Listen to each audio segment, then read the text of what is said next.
జరిగినటువంటి political topics లేదా burning issues కనుక మనం ఒకసారి పరిశీలించినట్లయితే కేటీఆర్కి అదేవిధంగా సీఎం రేవంత్ రెడ్డికి ట్వీట్ వార్ జరిగింది.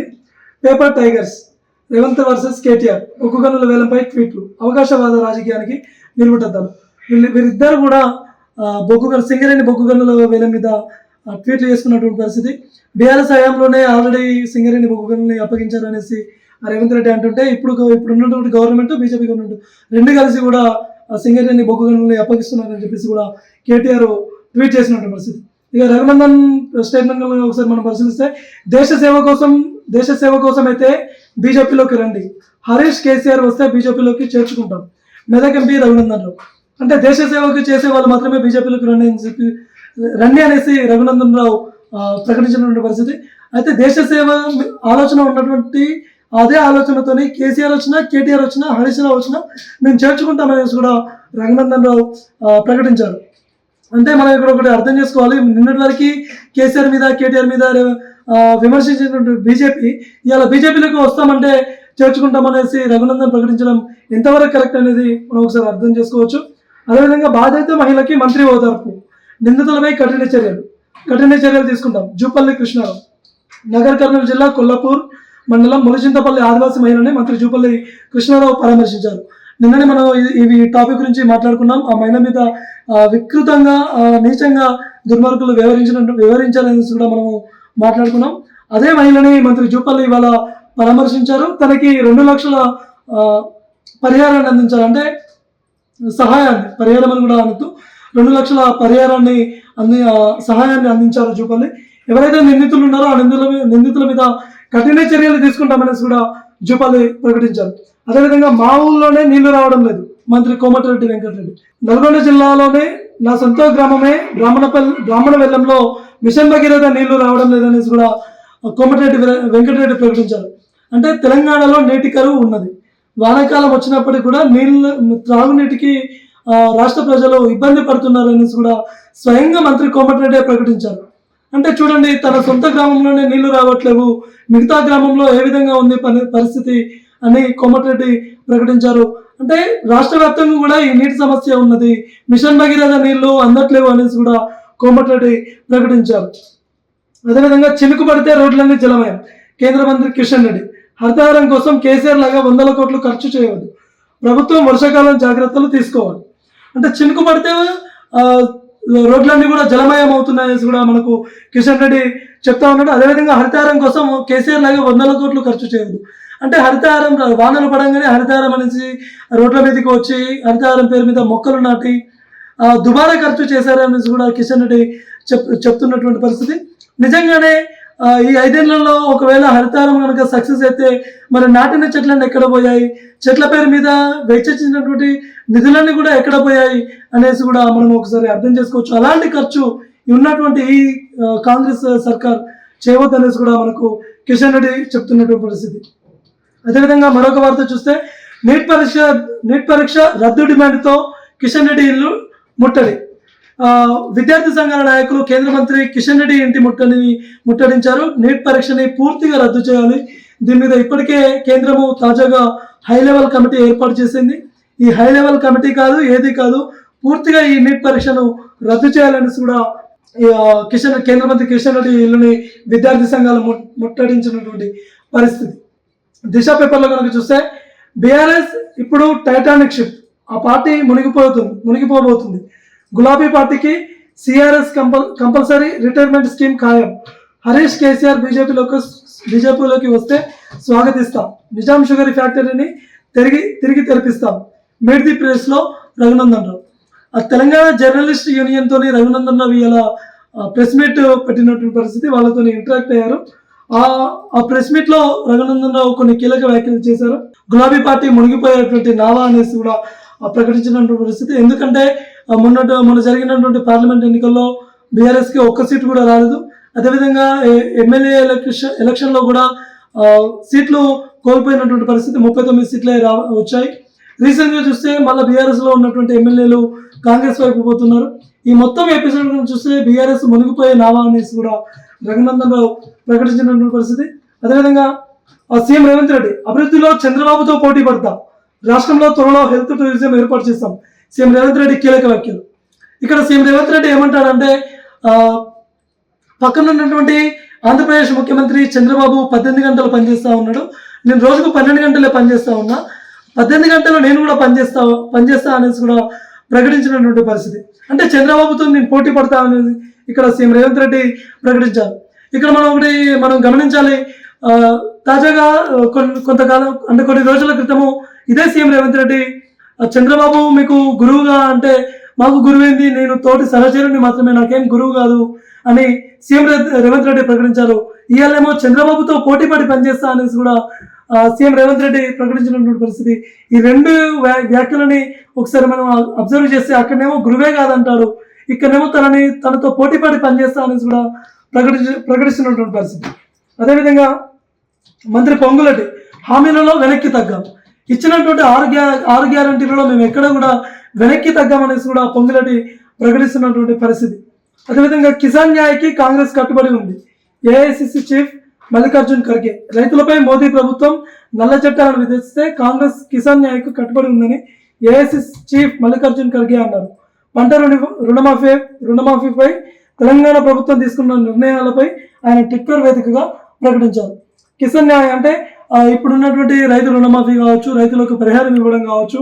అదేవిధంగా 16 సంవత్సరాల క్రితం కాంగ్రెస్ యూపీఏ ప్రభుత్వం 3.73 కోట్ల మంది రైతులకు సంబంధించి 72,000 కోట్ల పంట రుణాలను వడ్డీలను మాఫీ చేసింది. అంటే మేము ఇప్పుడు ఈ ఆగస్టులో వచ్చేటువంటి ఆగస్టు నాటికి రైతుల రుణమాఫీ చేస్తాం, ఆ మాఫీ చేస్తామనే దానికి మేము కట్టుబడి ఉన్నాం అని చెప్పేసి కూడా ఖర్గే ట్విట్టర్ వేదికగా వెల్లడించిన పరిస్థితి. అదేవిధంగా రామమందిర ప్రతిష్టాపన ప్రధాన అర్చకుడు మృతి, అనారోగ్యంతో లక్ష్మీకాంత దీక్షిత్ కన్నుమూత.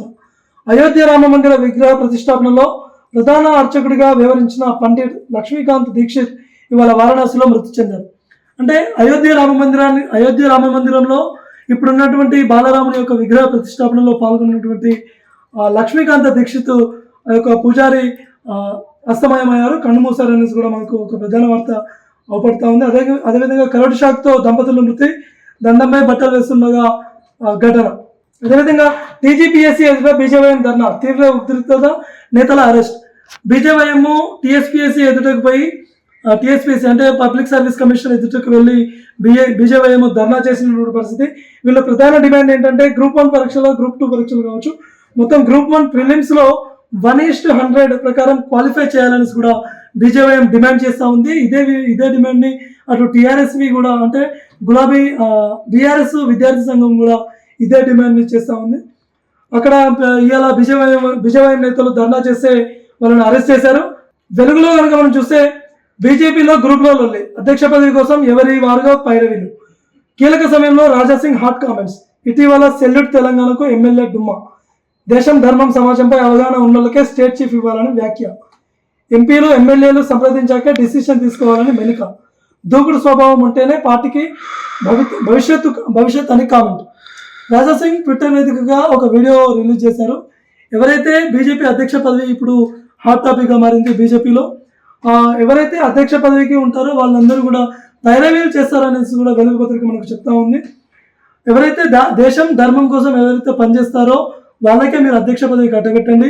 అదేవిధంగా స్థానిక సంస్థల ఎన్నికల్లో కూడా సీట్లను కేటాయించండి. అదేవిధంగా మీరు ఎంపీలు గెలిచినటువంటి 8 మంది ఎంపీలు అంటే 8 మంది ఎమ్మెల్యేలని వీళ్ళని సంప్రదించిన తర్వాతనే అధ్యక్షుని యొక్క ఎన్నికని ఫైనల్ చేయండి అనేసి కూడా రాజాసింగ్ డిమాండ్ చేస్తున్నటువంటి పరిస్థితి. అదేవిధంగా కాంగ్రెస్లోకి గంగుల త్వరలో చేరిక, జూలై 2న కేబినెట్ విస్తరణ, వాకిటి శ్రీహరికి మంత్రి పదవి, మంత్రి హరీష్ రాజీనామా లేఖ రెడీ చేసుకో, మానుకొండ ఎమ్మెల్యే కవంపల్లి సత్యనారాయణ ప్రకటిస్తున్నటువంటి పరిస్థితి. కాంగ్రెస్లోకి గంగుల వస్తాడనేసి కూడా మనకి ఇక్కడ అనౌన్స్ చేస్తూ ఉన్నాడు. అంటే గంగుల ఇంతకుముందు బీఆర్ఎస్లో ఉన్నారు, బీఆర్ఎస్లో కీలకంగా ఉండి మంత్రి పదవి కూడా తను పోషించినటువంటి పరిస్థితి.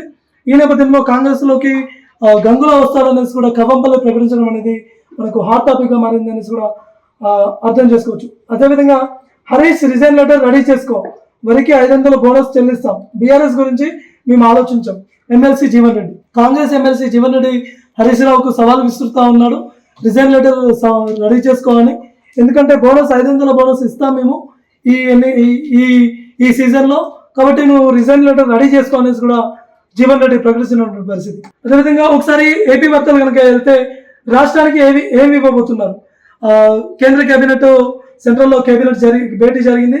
ఈ భేటీలో కేంద్ర ప్రీ బడ్జెట్ సమావేశానికి ఆర్థిక మంత్రి పయ్యావుల, అదేవిధంగా ఈసారి కేటాయింపులు ఉండే ఛాన్స్. కేంద్ర ఆర్థిక మంత్రి సమావేశానికి ఏపీ నుంచి ఉన్నటువంటి పయ్యావుల మీటింగ్లో పాల్గొన్నారు. ఈ మీటింగ్లో ఏపీకి ఏమి ఇవ్వబోతున్నారు అనేసి కూడా కేంద్ర మంత్రి ఆరాధిస్తున్నటువంటి పరిస్థితి. అదేవిధంగా వైసీపీ పతనం అప్పుడే మొదలైంది. ఆ పార్టీకి కనీసం ప్రతిపక్ష హోదా దక్కలేదు. మంత్రుల తర్వాత జగన్ ప్రమాణ స్వీకారం ఇచ్చాం. ఎవరైనా సరే సభా మర్యాదలు పాటించాలి. అటువంటి వ్యక్తిని ఎప్పుడు చూడలేదు. శాసనసభ స్పీకర్ అయ్యన్న పాత్రుడిని ఏపీ శాసనసభ స్పీకర్గా ఎన్నుకుంది. రెండవ రోజు ఈరోజు శాసనసభ జరిగితే అయ్యన్న పాత్రుడిని స్పీకర్గా ఎన్నుకుంది. ఈ సభలో అయ్యన్న పాత్రుడు వైసీపీ పతనం అప్పుడే మొదలైంది అనేసి కూడా ప్రకటించినటువంటి పరిస్థితి. సభలో ఎవరున్నా సరే సభా మర్యాదలు పాటించండి, సభ యొక్క మర్యాద గౌరవాలు గౌరవించండి, అందరికీ సమాన అవకాశాలు కల్పిస్తాననేసి కూడా అయ్యన్న పాత్రుడు ప్రకటించారు. అదేవిధంగా అసెంబ్లీకి జగన్ రాకపోవడం విచారకరం. ఎమ్మెల్యే రఘురామకృష్ణంరాజు ఈరోజు అసెంబ్లీకి వైసీపీ ఎమ్మెల్యేలు కావచ్చు, వైసీపీ ఎమ్మెల్యేలు ఎవరు కూడా అందరూ కూడా డుమ్మ కొట్టారు. అదేవిధంగా అధినేతగా ఉన్నటువంటి జగన్ కూడా ఈరోజు సభకు రాలేదు. అందుకు ఆయన ఏమంటున్నాడు, ఆయన ఆ సభకు రాకపోవడం విచారకరమైన కూడా ప్రకటించినటువంటి పరిస్థితి. అదేవిధంగా మాజీ ఎంపీ ఎంవివి భజన నిర్మాణాలకు బ్రేక్. ఫిర్యాదుల నేపథ్యంలో స్టాఫ్ వర్కర్ ఆర్డర్ ఇచ్చిన జిఎంవి. సిరిపురంలో మాజీ ఎంవివి సత్యనారాయణ వివాదాస్పద వ్యాఖ్యలకి అక్కడ ఉన్నటువంటి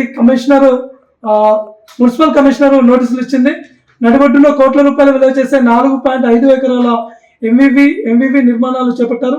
ఈ స్థలంలో ఉన్న రాళ్లను తొలగించేందుకు పేలుడు పదార్థాలు వినియోగించి బ్లాస్టింగ్ చేశారు. దీనిపై గత వైసీపీ ప్రభుత్వం పలు ఫిర్యాదులు చేశారు. సమీప భవనాలు పునాదుల దెబ్బకు తింటున్నాయని స్థానికులు ఆందోళన వ్యక్తం చేశారు. అదేవిధంగా 24లో కేబినెట్ తొలి భేటీ. అంటే ఏపీలో కలుగుతున్నటువంటి ఎన్డీఏ పక్షం కావచ్చు, కూటమి ప్రభుత్వం కావచ్చు, ఈ నెల 24న భేటీ కాబోతోంది. 8 శాఖలపై శ్వేతపత్రాలు విడుదల చేసేందుకు అవకాశం. తెలంగాణలో ఈ నెల 24న ఏపీ తొలి కేబినెట్ జరగబోతా ఉంది. 8 శాఖల మీద ఏపీ సర్కారు గత వైసీపీ ప్రభుత్వం మీద శ్వేతపత్రాలు విడుదల చేసేందుకు కేబినెట్ నిర్ణయం తీసుకుంటుందనేది కూడా మనకు అర్థమవుతా ఉంది. అదేవిధంగా విధ్వంసం మొదలైంది. టీడీపీ, జనసేన, బీజేపీ కూటమి ప్రభుత్వంపై వైసీపీ నేత మాజీ మంత్రి సిదిరి అప్పలరాజు ఫైర్ అయ్యారు.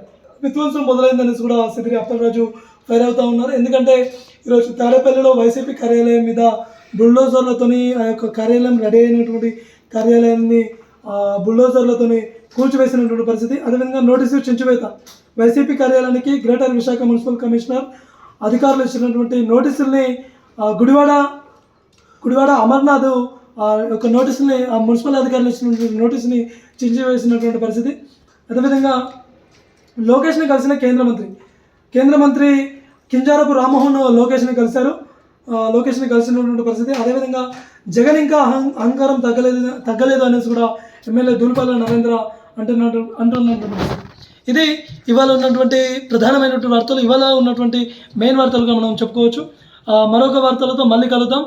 అంతవరకు జర్నలిస్ట్ చారి అనేటువంటి యూట్యూబ్ ఛానల్ని ఫాలో అవుతూ ఉండండి. ఎవరైతే ఇప్పటివరకు సబ్స్క్రైబ్ చేసుకోలేదో సబ్స్క్రైబ్ చేయండి, నోటిఫికేషన్ బటన్ని ఆన్ చేసుకోండి. మళ్ళీ కలుద్దాం. నమస్తే.